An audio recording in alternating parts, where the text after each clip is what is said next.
Hi everyone, this is Sam Black with Drafting Archetypes, and this week I'm going to be discussing black attrition strategies in Wilds of Eldraine Limited. As always, the notes are available to follow along at patreon.com/draftingarchetypes.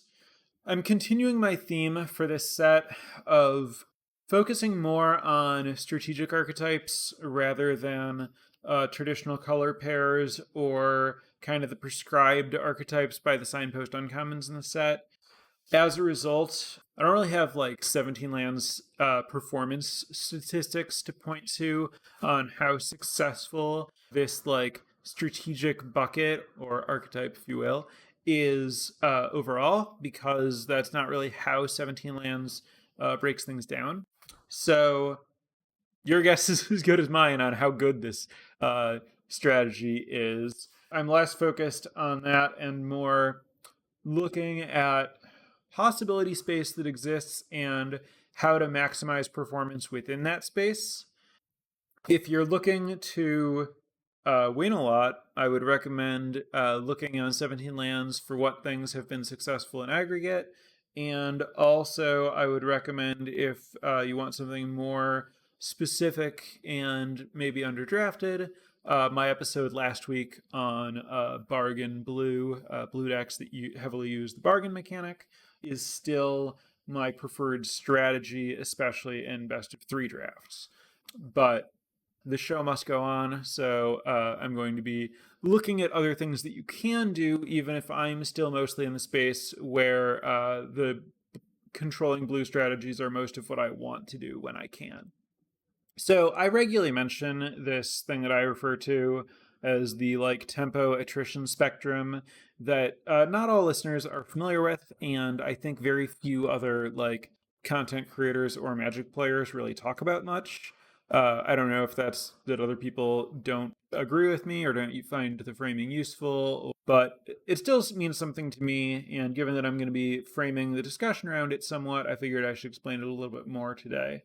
So I basically see tempo and attrition as opposite ends of a spectrum, and the most concise framing for like what this is about to me is the tempo end of the spectrum tries to make the game about bottlenecks on mana. You try to use your mana more efficiently and get out ahead of your opponent and end the game before they can like get enough mana to use all their cards, while the attrition end attempts to leave your opponent with mana they can't spend because they don't have anything productive to do with their mana. And then you can continue to take productive actions either because you still have spells to cast, or you have creatures to attack with and they don't have creatures to block or attack with, or whatever. Basically, the fundamentally, usually the bottleneck on tempo is mana, and the bottleneck in attrition games is cards. So when I talk about black attrition strategies broadly, I'm talking about games or decks that are attempting to exhaust your opponent's resources, which is to say to run them out of cards. So you want to trade off, you're basically trying to play a small game, to use another framing that I use more than other people. Though that one weirdly has caught on a little bit more, I think. Anyway, you're trying to play a small game where you exchange resources. A lot of cards end up in the graveyard and not so many on the battlefield and not so many in players' hands. Wear everything down until you have a little bit more left than they do. The idea being that the smaller the game, the fewer objects people have, the more impactful any given object is. So, for example, a rat token doesn't really matter if both of you have like 3 or 4 creatures, while if a rat token is the only creature in play, then that rat token at least represents 1 damage a turn, which is a clock. Not a very good one, but it means that you're making forward progress when they're not, theoretically. And ideally, you can be left with something more impactful than a rat, like maybe a rat with a wicked roll on it or something. So that's kind of, keep that in mind as the framing and strategic focus of these decks. You're trying to force a small game via an attrition strategy, and then you seek to have something left over after your opponent has nothing.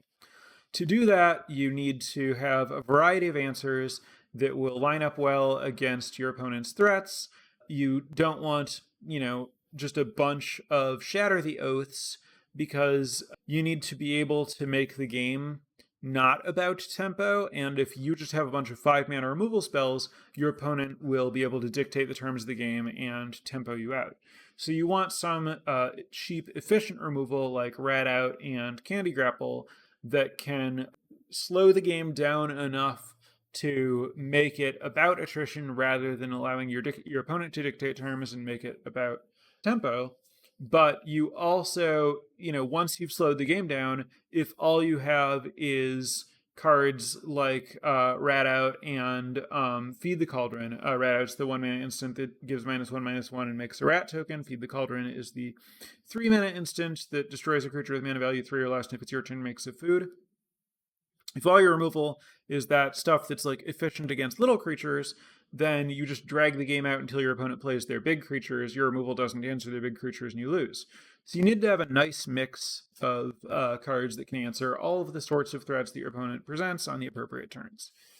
That might be a tall order, but you can supplement with cards like Hopeless Nightmare and Arit's Whisper. Those are discard spells. Hopeless Nightmare is the 1-mana enchantment that makes your opponent lose 2 life and discard a card. Arit's Whisper is the 4-mana mind rot. Your opponent discards 2 cards. That also makes a wicked roll on a creature you control. So if your opponent discards some creatures that you might have otherwise needed removal spells for, that's like less removal that you ultimately need. So black, this is a lot of different cards that I've mentioned that are all commons, right? So black in this set's very good at attacking your opponent's resources or exchanging cards for cards.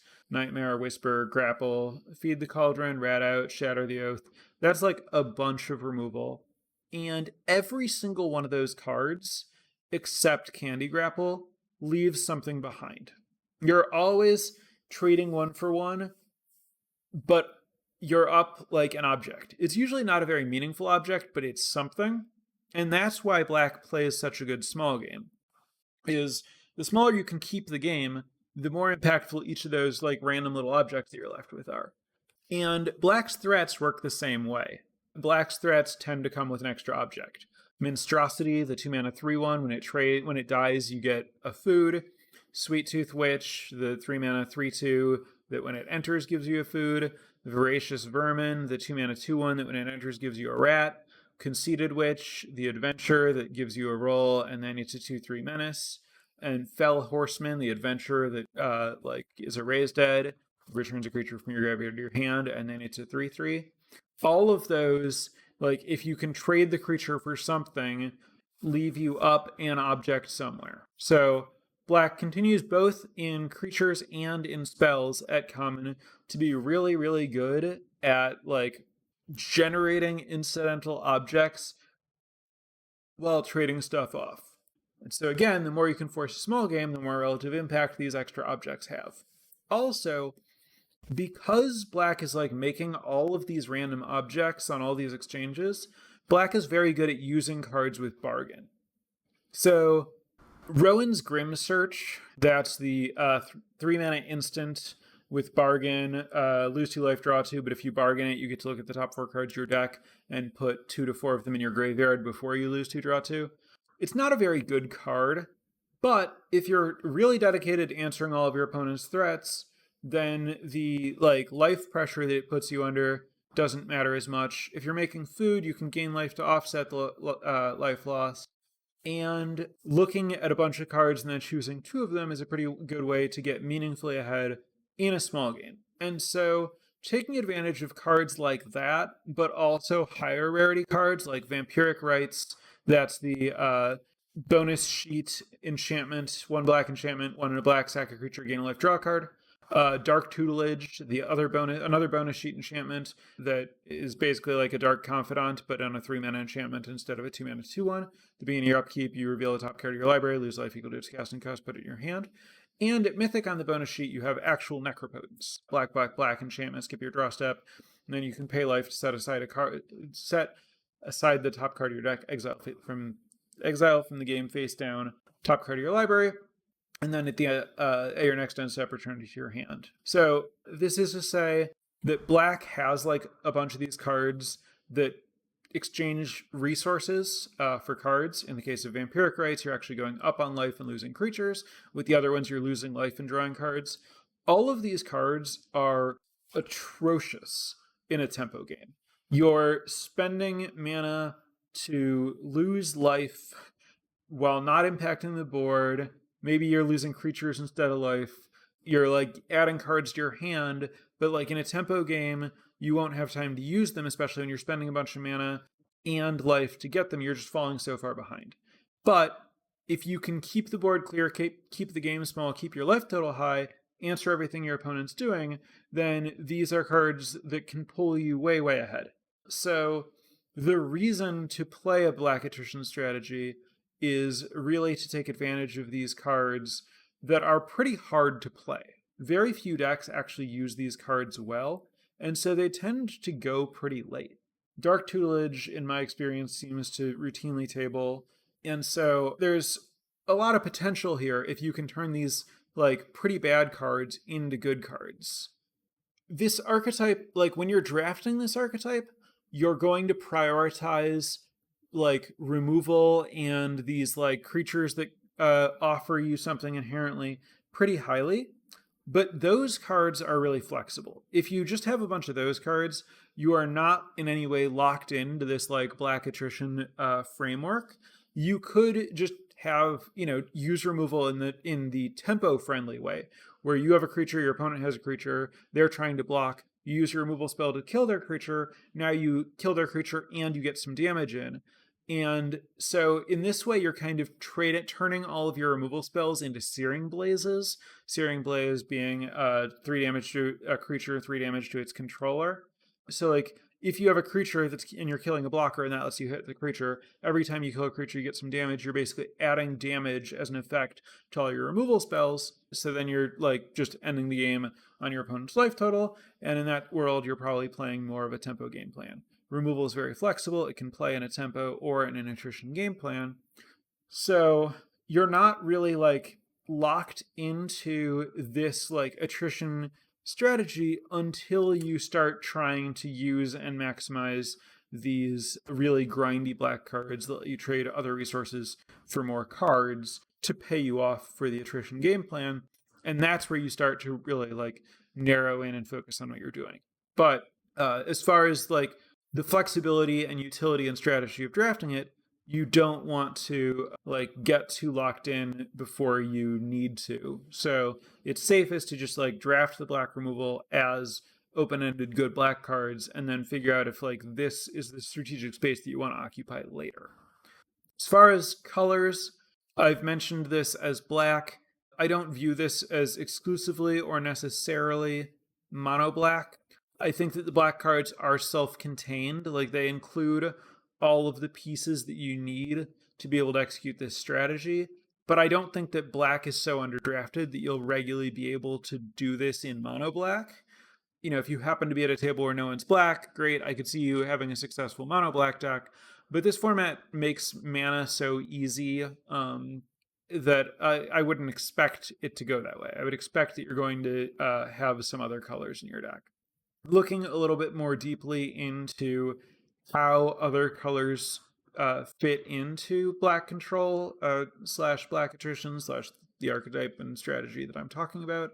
White offers cards like Stockpile Celebrant, the common 3-mana 3/2 that returns a card from play to your hand to scry to, and Neva, Stalked by Nightmares, the white-black uncommon Gravedigger type card that offer good like card advantage, grindy type engines, good synergies with some of the other cards that you want, especially Hopeless Nightmare, kind of in both cases.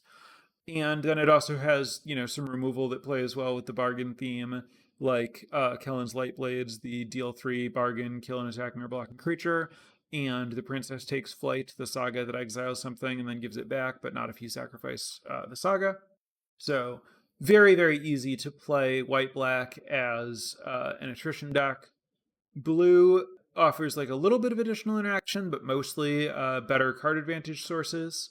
Note that blue-black as a color pair, I think, almost always wants to be drafted as an attrition deck, and you generally want to prioritize removal over threats in that space. The fairy synergies should be prioritized only incidentally. They're not really what's going on in blue-black. What's going on in blue-black to me is really more just like playing, generic control game, which is to say very much in this attrition space. For a control deck, red mostly offers additional cheap removal, and that's really important if black is contested, because when black is contested, you're going to have to be fighting with other people for removal first and foremost. Like a lot of the black cards that are going to be highest picks for your neighbors are these removal spells that are essential to your strategy. But if like red's kind of open, you can get red removal and then pair it with the black card advantage. And then your deck plays kind of weirdly like a blue-red deck, but maybe with access to more persistent card advantage than blue is offering from the black cards, or maybe just supplemental removal from black while not needing to stretch your mana into 3 colors. And, red also has a bit that contributes directly here, like Grabby Giant, for example, is another kind of like grindy card advantage engine potentially. Corvold and the Noble Thief is another card that plays really well in black-red attrition decks. I generally don't think Corvold and the Noble Thief is a very strong card if you might be playing a tempo game at all. But if you just have a bunch of cheap removal, I think that it's very good, like, top end in an attrition deck. That's the saga that makes treasures and then exiles the top cards of your opponent's deck and lets you cast them. And then green mostly offers additional object advantage, particularly in the form of food. But it can, and then the extra food can let you go further into paying life for cards. I think that like playing green in this format is often going to force you into more of like a mid-range creature type position, because the removal that green offers depends on having creatures, and green mostly is just like a bunch of good creatures. But if you think of your deck primarily as a food deck, it can certainly get into the attrition kind of space. Some individual card notes: Candy Trail, the food clue, 1-mana artifact, ETB Scry 2, sacrifice for 2 mana to gain 3 life and draw a card. Plays really well in this archetype because you highly value both life and card selection. Warehouse Tabby is a like low impact, highly vulnerable creature that doesn't have great stats overall, but I think that if you have like a good number of cards that make rolls, it can be pretty useful, especially pairing it with Vampiric Rites. I think that Warehouse Tabby plus Vampiric Rites is like a reasonable long-term engine to keep an eye out for. You don't want to like start, drafting a ton of Warehouse Tabbies because you have Vampiric Rites, but keep it in mind if you have a number of cards that make rolls, or if you have a number of Hopeless Nightmares or a good combination, that Warehouse Tabby can actually like play a meaningful role in grindy small game type decks, particularly again with Vampiric Rites. And yeah, I think that's basically what's going on here. So again, just to summarize, your basic strategy here is keep your curve low, but make sure that you don't exclusively have removal that can hit small things. Focus on cards that put you up by some kind of object so that you can utilize bargain and or just like win on the back of these extra objects. Try to be supporting the cards that let you trade resources for cards in a slow capacity as your way to like break parity / offset the fact that all of your cards are kind of cheap and low impact, and definitely pair with other colors that let you get more of the kinds of cards you're looking for. And that's kind of my take on this space.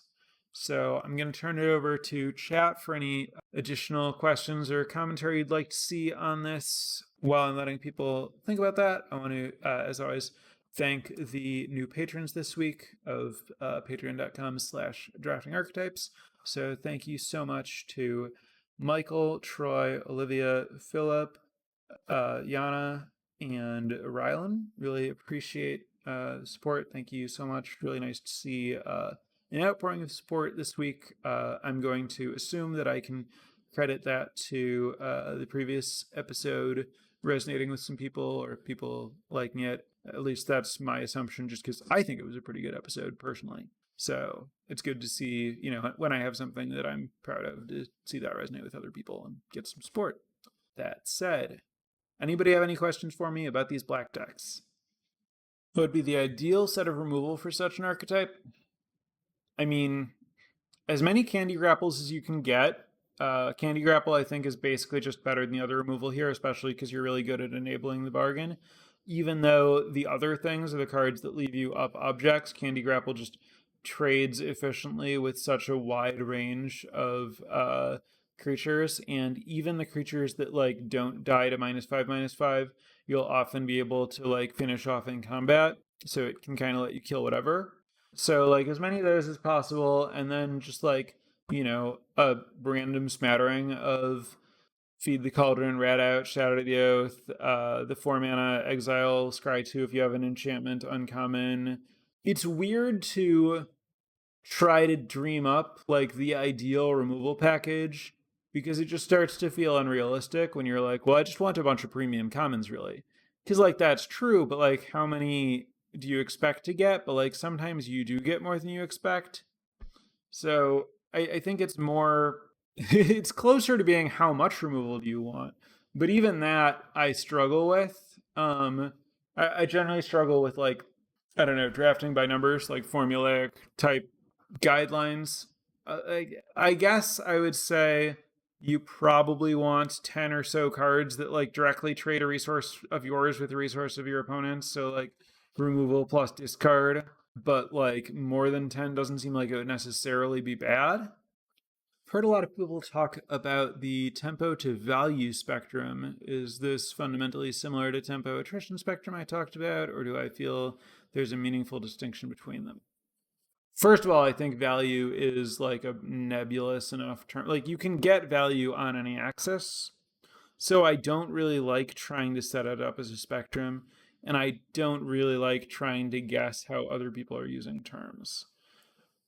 But to ignore that and try to engage in the best way that I can with the question, I think value to me in that context would imply some kind of object advantage, and some kind of object advantage is generally going to help you play an attrition game. So I would guess that they're pretty similar. As to whether there's a meaningful distinction between them, I think you would need to like ask people who choose to use what I consider the less clear word in value there, why that's the language that they prefer and what they think it's saying that's different. Are there any cards in the bonus sheet I'd look for that I haven't already mentioned? I mean, Stab Wound is a playable extra removal spell, I guess. Obviously, I was only looking at like the black cards, like Goblin Bombardment plays well in this space, Hatching Plans plays well in this space. Those are the ones that come to mind offhand, but I wouldn't rule out that there are others that are appropriate. Do I like Candy Grapple more than the 4-mana uncommon removal? Yes, I do. What's the ideal setup for Ashiok's Reaper? Ashiok's Reaper is the 4-mana 3/3 that draws a card when an enchantment you control goes to the graveyard. I suppose this archetype structurally is a relatively ideal deck for Ashiok's Reaper, but I also just don't think Ashiok's Reaper is very good. Is Shatter the Oath good enough as unconditional removal plus an object, or is it still too slow? I've been surprisingly happy with Shatter the Oath when I've played it, though that's basically only happened in sealed. I think that Shatter the Oath is like acceptable in small numbers if the rest of your curve is low. You do, need to be able to answer stuff, and there are decks where like if you have something like the green 2/3 that draws a card when you make an aura, or the rare green 2-drop that draws a card the first time an enchantment enters in a turn, or Season of Growth, or a lot of like the white and black payoffs for like having extra rolls. So like something where the like making the roll really matters, I think can turn Shatter the Oath into like an actively good card. But I think just used as is, it's like a little bit below rate, but not horrible if you want another removal spell if your curve's good. For Eret's Whisper, I've been avoiding running it in most of my black decks, even if it looks small game attrition, since it feels bad to have against some of the red X decks. When would you feel is the right time to include it in the style of decks? Lots of rat out and candy grapple, but no removal that hits the big threats. Yeah, I think that would certainly be a good time to look for it, is if you are like very good at covering your like early game, then you're probably not going to be getting run over, so you can afford to take a turn off to make them discard, and then you might catch some of this stuff that you have a harder time answering. I would say that that's a pretty good stab at when it's going to be like better than other times, outside of, again, times when you're like really getting a lot of value out of the roll. Do you need a good amount of creatures? How would you deal with opponents that can produce multiple objects? Yeah, I mean, I think that anywhere in the like 11 to 15 creature range is probably going to be about where you're going to end up in this sort of space. 15, I would start to get a little bit worried about like where I'm fitting enough removal. How do you deal with opponents that can produce multiple objects? That's where these like grindy black cards that I think of as kind of defining the archetype come in. You know, like you just need to like generate real card advantage, and then, you know, hope that that plus the incidental card advantage from your cards matches the incidental card advantage from their cards, and then you come out ahead because of your like actual card draw sources. Have I had a deck that could actually use Dark Tutelage, and what would it look like? I've always felt it was too risky with all the fast decks around. Yeah, you need to be really good at containing the fast decks, right? You need to have like rat outs and grapples and sweet tooth witches and monstrosities that block well, and then have a low curve, and then have enough bargain that you can like ride the Dark Tutelage for a while to get ahead on some cards, have some food to offset the life loss. But when the Dark Tutelage is going a little too far, getting dangerous, then you can sacrifice the Dark Tutelage to bargain. Basically, blue has been open enough for me that I haven't really needed to go deep on this space to find my card advantage, because I just used blue with removal to find my card advantage instead. I think that like this whole space is kind of like planning ahead for like what happens if you find yourself in a draft or a timeline where blue is heavily drafted and card advantages are hard to come by, but you didn't necessarily know that was going to happen, so you were prioritizing removal, and you like got a bunch of good removal, but you're afraid of like getting kind of ground out by some of the like threats that make multiple cards and stuff.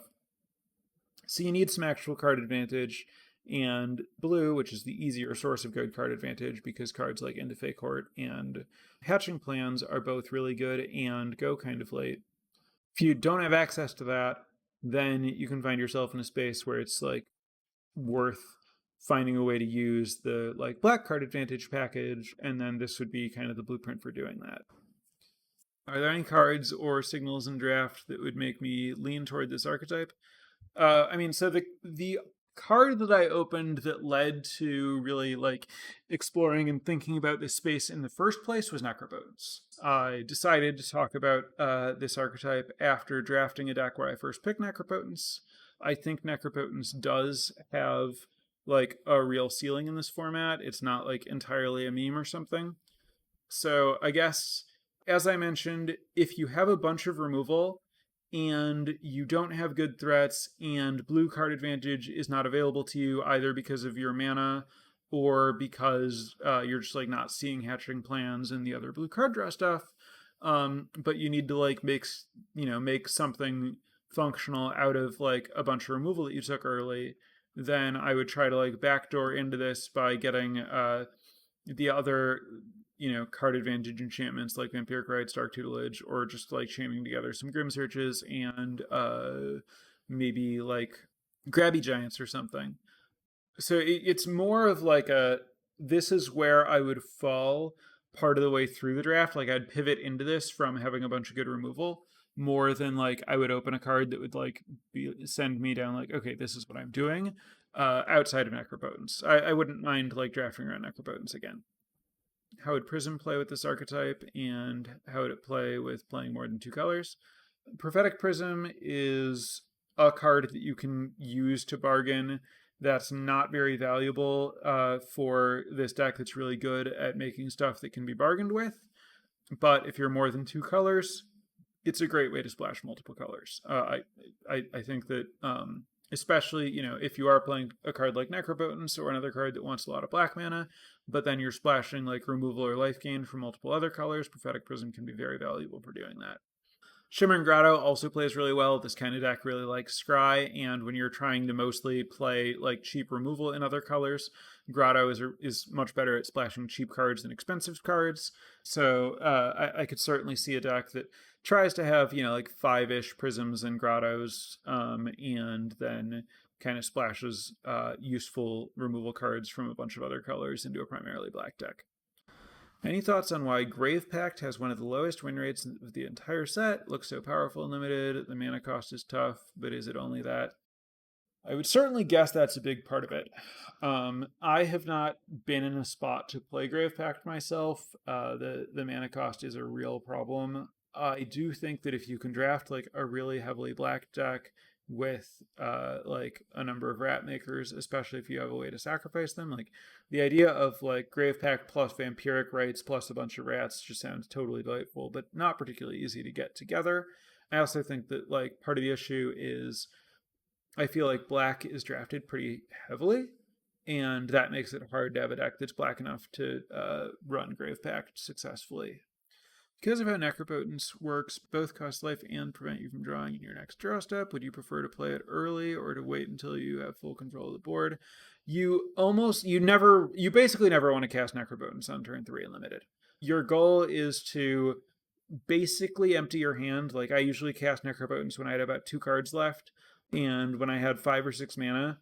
And the ideal play pattern with Necro is play it, drop 7 cards, and then on your opponent's turn or on your next turn, pay some more life to set aside like 3-ish more cards, then sacrifice it to bargain, and lose 1 to 0 total draw steps from it, and draw like 8-ish cards off of it while not needing to discard very many of them because you split it across 2 turns. I think that that's basically always the play pattern you want with it. It's very good to bargain away, very bad to keep in play. There are spots where you could have enough food that it's not a disaster to not bargain it away, but I don't know why you would ever need to keep it around, because like it draws so many cards up front that should be able to win from there, and you shouldn't be looking to sacrifice additional draw steps to like need to keep making a bunch of extra cards, because it's not like you have like dark rituals that you're drawing into. Like everything that you're drawing is like a real card that costs real mana.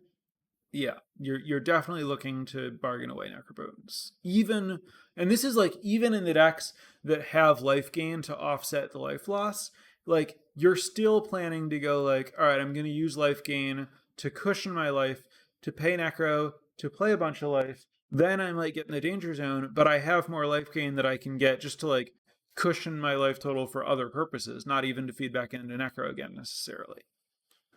How many black sources would you need to be able to play Necro? So you always need to take this kind of thing with a grain of salt, right? Because the best fixing is seeing extra cards.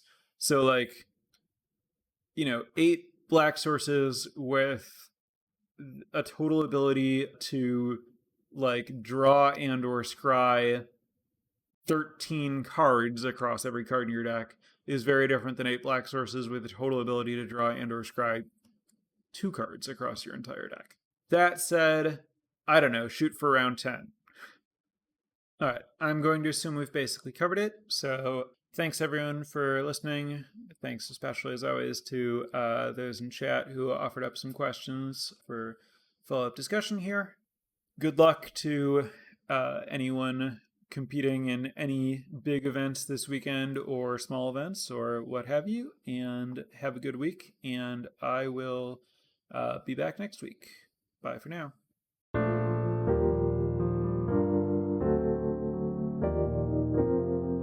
Prepare for light speed.